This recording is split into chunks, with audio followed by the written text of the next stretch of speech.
Hello,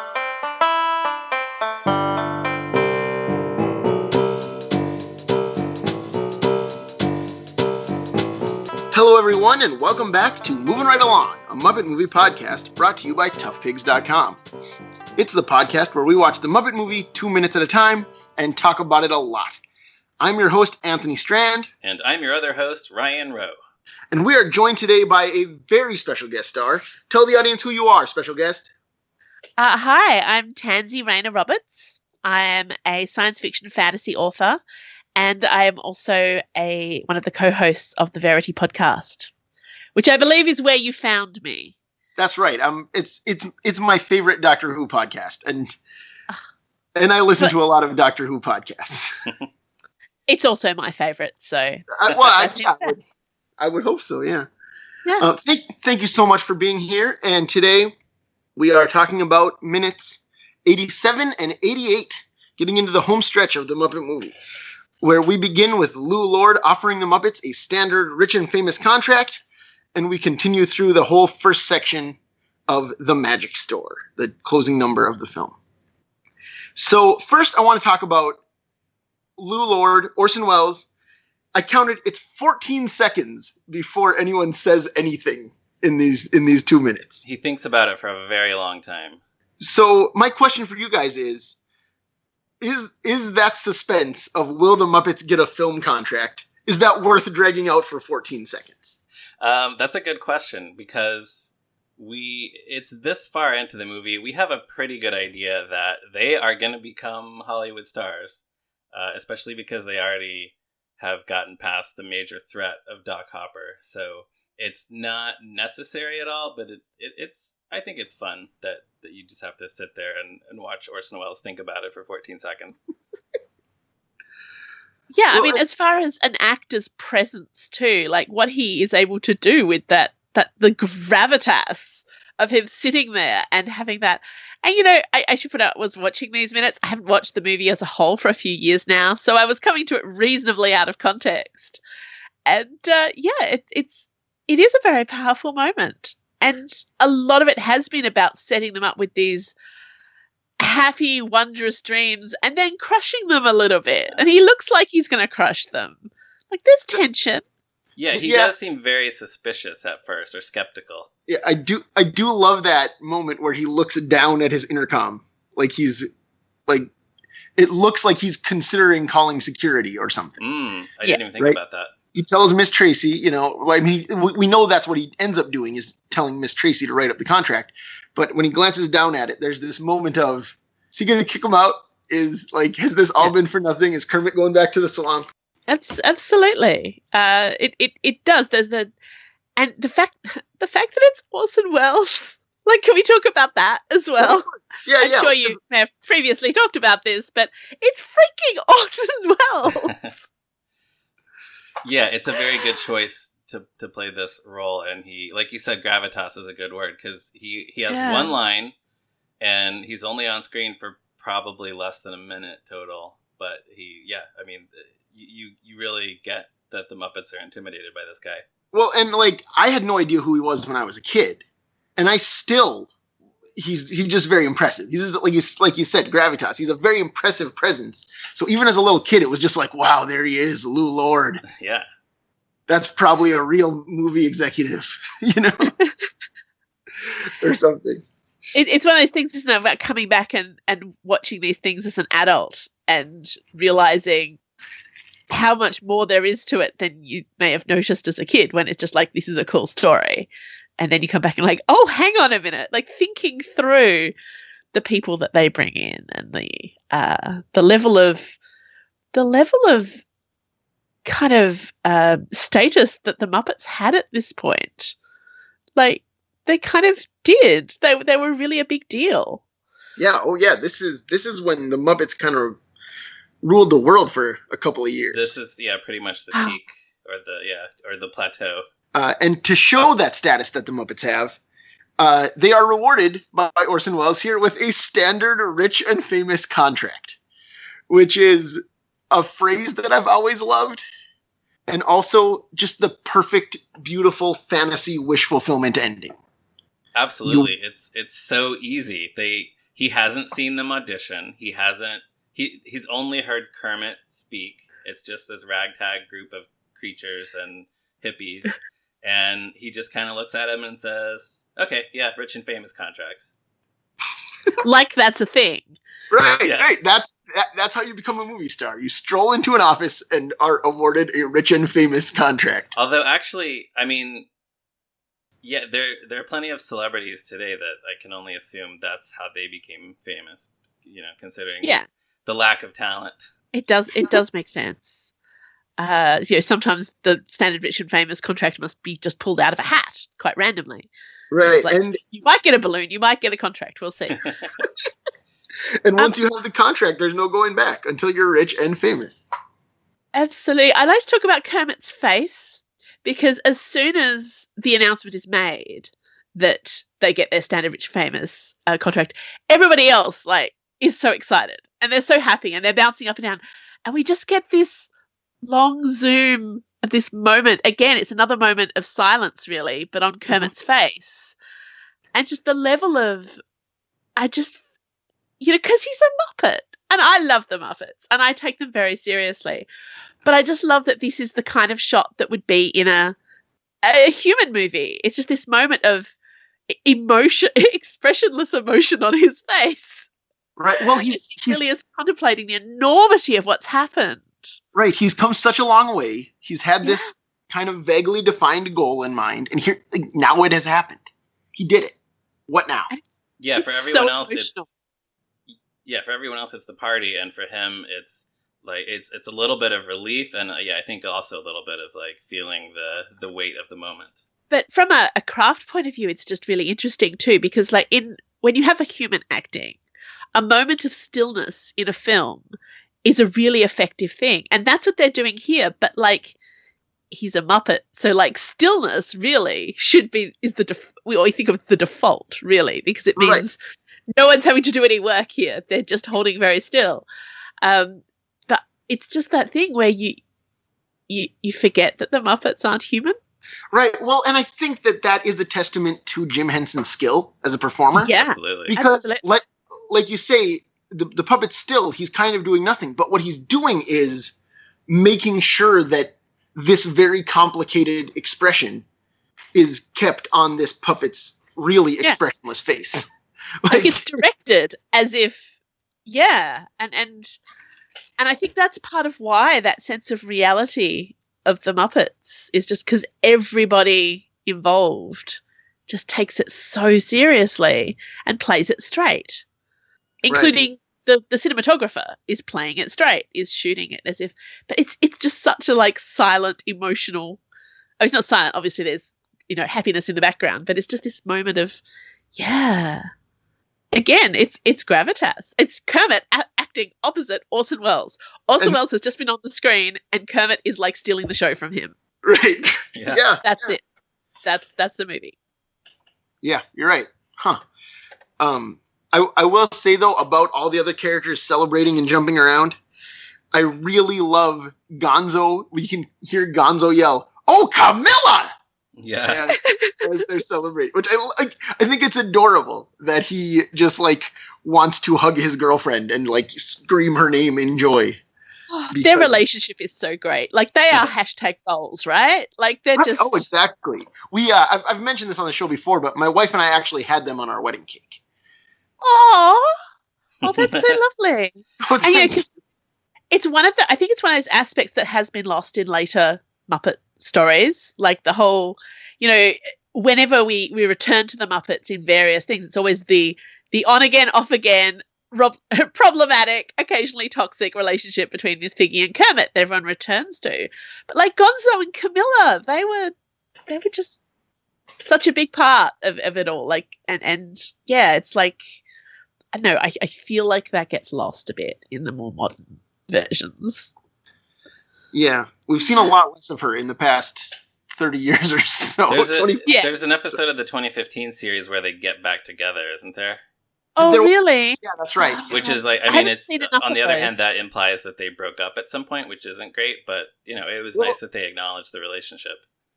Well, yeah, because that show switched showrunners midway through the season. Right. And there was an episode early on about Gonzo like doing online dating. Oh, right, yeah. And then when the second showrunner came in, she went out of her way to bring Camilla back. That's right. That's amazing, and I love that. Yeah, it's great. I actually haven't seen that series. It's one I'm going to have to track down. I've watched the recent movies, but I haven't watched any of the last couple of. Yeah, I need to sort of. I think it's a little more uneven than the movies, but the good stuff is very good. Yeah, I will have to. Accurate. I would recommend checking it out. So in this movie, after Kermit remains perfectly still for a little while. I actually have two things before we move on to the next scene, if that's what you're... Sure, yeah, go ahead. Yeah,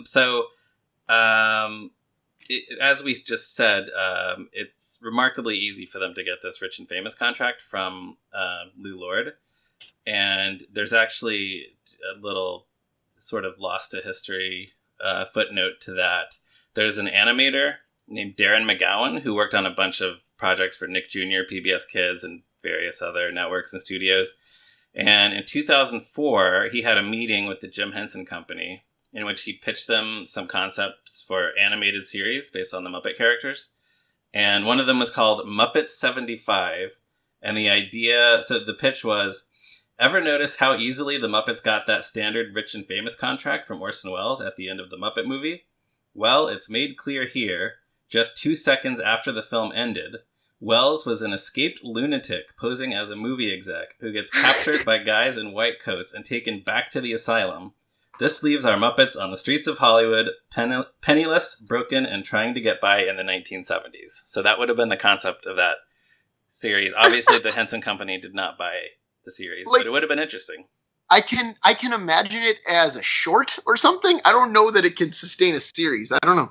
Yeah, and I guess the idea was... It's a funny idea. Yeah, I guess the idea was by the end of the series, you would see how they actually became movie stars. It's kind of interesting as an AU concept. It's just something you can sort of see happening today as a, an end of the credits sequence, like, the Marvel movie sort of thing. So like how if you stay till right to the end of the credits, you see the little scene where he gets carted away and he's not a real executive. I don't know that it would go as far as then suggesting that they don't get to keep their contract, because I think, they're the Muppets. They deserve a bit of jammy luck at the end of a movie. Right. But I could definitely see a shot of Orson Welles being carried away as being something that plays right at the end of the credits. Yeah, it could play as kind of like a PS. Yeah. Yeah. Also, the other thing I was going to say, maybe we should mention about the Rich and Famous contract. It shows up again in the 2011 Muppet movie. Yeah. Statler and Waldorf show it to Chris Cooper when they're all in Kermit's office towards the beginning of the movie. And there's some kind of fine print that allows for, like, because Chris Cooper's character is buying the Muppet Theater, and if, according to the fine print, if they can get $10 million to buy it back by a certain date, they get it back. Is that how it works? I believe that's right. It's a strange thing to be included in this contract at a movie studio. Right? Well, it is, but as we've learned in the Muppet universe, contracts are a very different kind of science to what we have here. Right. If this is how they got the contract, they can put whatever nonsense in it they want. Like, it's all silly. Right? That's true. See, now I want to pitch for the Muppet Law TV show where they just talk about, like, which is just basically about the Muppets being a legal firm dealing with all these, like, contracts and... Yeah, that would be fascinating. I got to be honest, would watch. I would watch that too. Because all the TV shows these days, most of them are it's lawyers, doctors, or police, right? All of those would be better with Muppets, right? I agree. So was that it, Ryan? Did you have anything else? So my other note is, and I don't know, we may be coming down to the last of our excerpts from the perennial favorite June 12th, 1978 draft of the screenplay. But there was one small difference here. During this moment where all the Muppets are celebrating, the camera would move over to an open window next to Lew Lord's desk. And there's a rainbow coming through the window and hitting a pot of gold sitting on the floor. and like the gold sparkles in the rainbow, which would have been funny and a cool shot, I'm sure, but it kind of would have, I think, upstaged the rainbow that we're about to see in a few minutes. So it's just as well that they got rid of that one. It is, and I think part of the reason that maybe wouldn't have worked is because it focuses a little bit too much on the money side of Rich and Famous. Oh, yeah. And let's face it, with the Muppets, I mean, yeah, you know, they want celebrity and they want showbiz success. And that, while money is often part of that and is used, you know, expressively as part of their stories a lot of the time, it's not their focus. Well, maybe Miss Piggy, but even she wants to be famous more than she wants to be rich. Yeah. Right. And so I think, yeah. And that was kind of running through that draft of the script. Like, where Kermit tells Doc Hopper he wants to make millions of people happy, in that draft he says he wants to be rich and famous. Yeah, that was a common thing when it came time for them to do the final draft of the script. They did kind of get rid of, or not get rid of, but they downplayed the rich and famous part and kind of played up the millions of people happy stuff. Yeah. And that makes sense because it is a very emotional story and it is much more about getting to live your dream. And the thing about the rich aspect is that it's not as personal. Like, it's not just that they want to be rich. They want to become rich by being famous, by doing what they love. Right, exactly. Yeah. And that is a nice segue into the song, The Magic Store, which takes up the rest of this clip. We start with Kermit. So he's now alone on a soundstage, and he says in his head, "Just look at all this. How did a frog make the big time?" Which is not a Kermit quote that people talk about a lot, but is one that I really love. It's such a Kermit always has this humility to him that he carries through, and it's right there in that line. How did a frog make the big time? And that's kind of his persona for his entire career, I think. Yeah. By the way, this, from what I've gathered or what I've read, this sequence in the soundstage was filmed at CBS Studio Center Stage 15 in Los Angeles, which is still there. And there's a link on the CBS Studio website if you want to rent that for your production. So, or maybe like a really big birthday party. Or if I just want to reenact this scene in the Muppet movie. Yeah, get all your friends together. Sure. So we've talked a lot about how Kermit represents Jim Henson and how Kermit is a stand-in for Jim in the movie. And in this song, I think that barrier dissolves completely. Like, because he's especially at the beginning, the lines are describing a human child. They're not describing a frog, right? A show off at school, ignoring your homework, you work to the mirror. Like, Kermit doesn't have homework in the swamp. I don't think. But he's not talking about Kermit. He's talking about Jim Henson, right? Although, I mean, was Jim Henson like a cut up at school? I get the impression he was always relatively mild mannered. Well, yeah, I don't know, but I don't think. I mean, maybe he's just talking. Maybe it's the audience. Maybe it's like the kids at home are doing this, and that's why Kermit's saying it. Or just the general sort of like artistic impulse, I guess. Yeah. It feels autobiographical. Like, whether or not it is, it really feels like this is the story not only of Kermit, but of the creator. And it might be all the creators, not just Jim Henson. But I also agree about the thing of the audience. It feels like it's a universal. This is for the showbiz kids out there, or the people who want this. And it's like drawing everybody in this big universal thing. You know, my kids are drama kids. It feels very like a real story that's very relevant and is still as relevant now. But yeah, the way it is presented, knowing, as I actually do very little about Jim Henson's early years, you'd pick it as autobiographical. It reads as if it is. Right. Yeah, that's how I've always felt. Because, like, I mean, it's the one moment in the movie that I think, like, doesn't work on a character level for Kermit. Like, these just don't seem like things that Kermit would have done, but they make sense on a more universal level, so I've always been fine with it. Yeah. It makes sense emotionally, but exactly. And it can as easily stand for all the other Muppets too. I mean, just at the same time, we're watching this empty stage slowly fill up with stuff and with his friends and with the story of them. So it's like these next few minutes are actually symbolic. It's reminding you of the entire movie so far. It's nostalgia upon nostalgia. Yeah. Yeah.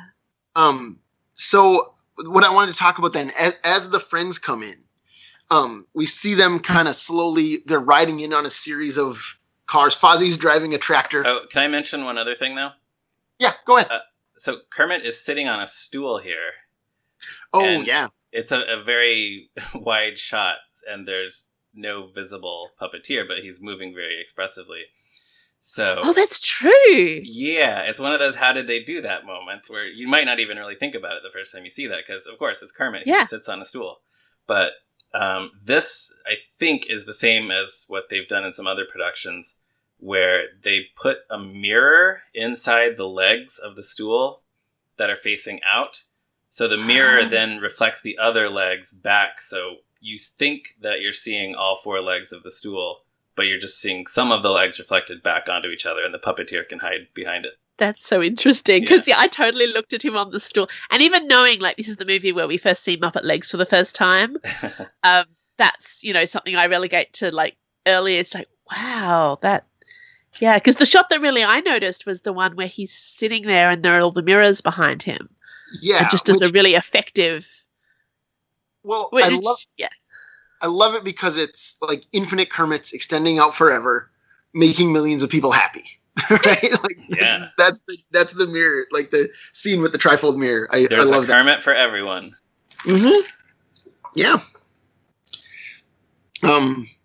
So yeah, thank you. I should not have skipped that. So thank you, Ryan. Yeah, and there's actually a clip out there somewhere from one of those play along videos where they actually demonstrate how that's done with like a one shot Muppet character who sits on a stool and tells the audience how they do it. We'll have to see if we can find that and put it in the show notes. Yeah.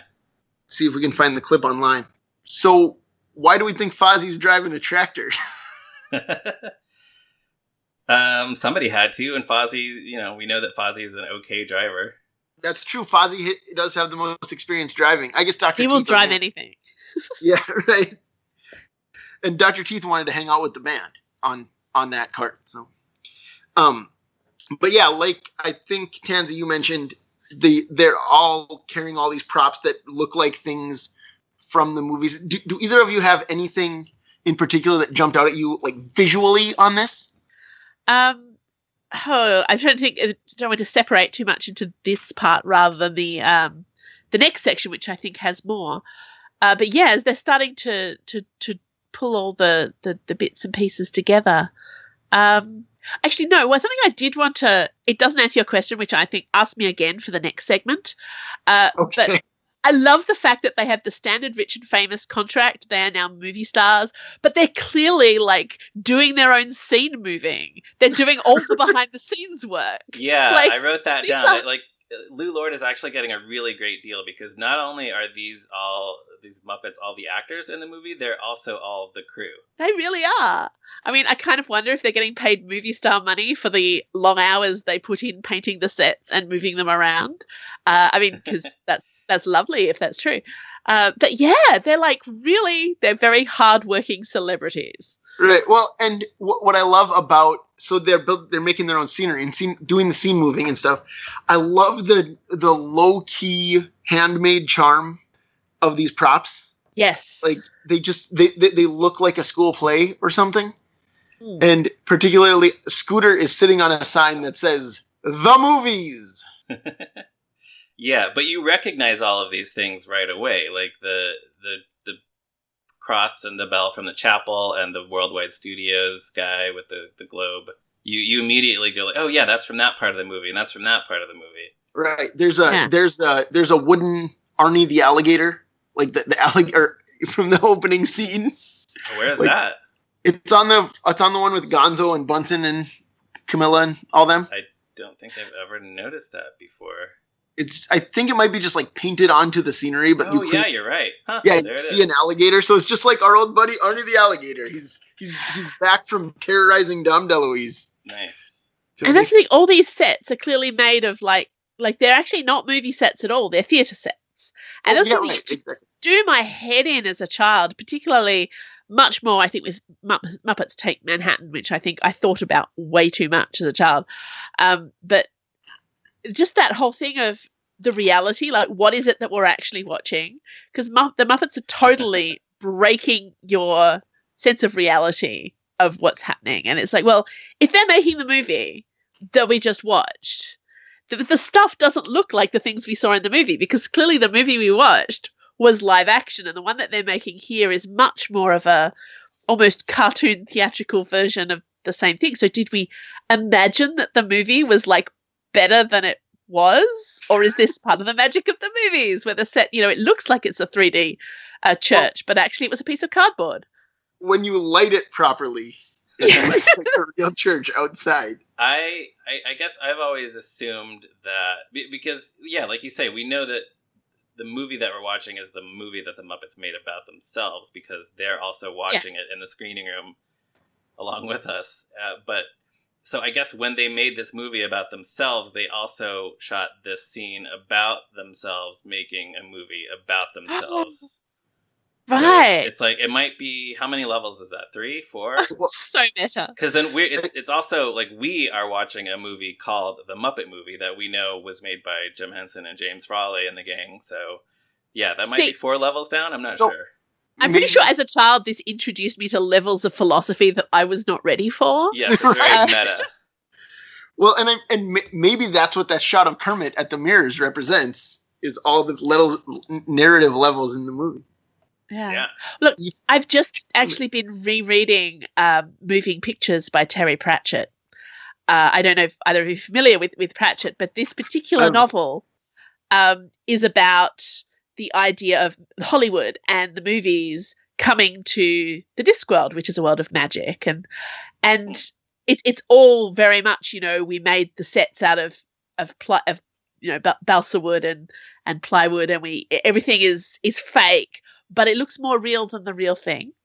And particularly when they make the version of the city of Ankh-Morpork, which they're going to burn down for the movie, for their version of Gone with the Wind, it looks more real than the actual city does.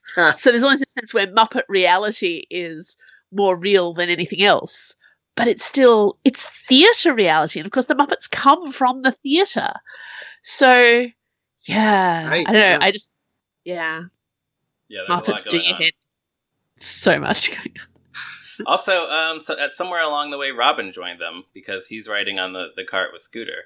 He has not been along with them for this journey, but here he is. Is he? I did not notice. Yeah, so the line, when Scooter sings what was once juvenile-ish, there's a higher voice singing with him, and you actually can barely see him. Isn't that just Piggy? No, it's a Jerry Nelson voice. It's Robin. He's very small, but he's sitting right next to Scooter on the movies sign. Well, good for him. Well, clearly he had, and this is, clearly he had a different journey to go from the swamp to here, and maybe that's what those spin-off cartoon people should have been focusing on. Yeah, right. How did Robin get to how Hollywood? did Robin get there? Robin realized that his uncle had left the swamp, and there was nothing for him there, so he took off. That could be really interesting. Like, do you think Robin was like following the trail of Kermit? Like, he went to the El Sleazo and he went to Bogan County and trying to track down Kermit? That would be really interesting. Maybe he was in the restaurant and he just escaped. Yeah. I don't know. It just seems to me like Robin would have been very easy pickings. So, oh, poor little bud. Yeah. Or he's just been there the whole time walking behind Kermit and nobody noticed. He is very small. He could be in the back seat. You wouldn't. He could be sitting on the ground between Rolf and Gonzo, and you would never know he was there. Yeah, he's the unpaid intern. He just he's shadowing Kermit to learn his job. Right. Awesome. All right. So the other thing is the other characters all start singing during this time, and like you mentioned, Ryan, Scooter says what was once juvenile-ish, and Piggy says is grown up and stylish. My favorite line in this part is that Fozzie is given the line, "You're burning with hope," which describes Fozzie every time right before he goes on stage. Absolutely. That's very true. Right? And obviously we'll talk a lot more about the song, I think, next week, because there's a lot more of it then. But what are some other things? Did either of you have any other thoughts before we close? Yeah, well, I think because, we were talking about the idea of, is this autobiographical for Jim Henson? I think it's really important that after the first verse, all the Muppets start joining in. It's their story. And very much, I think, the story of the whole Muppet team, not just Henson. Think about it, he has the most improbable career, honestly. Like, even at this point, he's clearly standing there looking around saying, what happened? I mean, his job was reinventing puppetry from the ground up. So the world of entertainment was never the same again. That was his career. And he was very much, at a level where it was height, but he brought a lot of people along with him. And that whole team, the Muppeteers and the writers and they're all kind of doing their dream job at this point, because how is working for the Muppets not your dream job? So it's lovely that everybody is joining in with those songs and bringing their own. It's the ensemble all starting to come together. And as you said about Robin, it's going to be bringing in a lot of Muppets who actually weren't in the story. But they're going to be in this number. So clearly, there were a bunch hanging around the studios looking for work who got pulled in after the contract.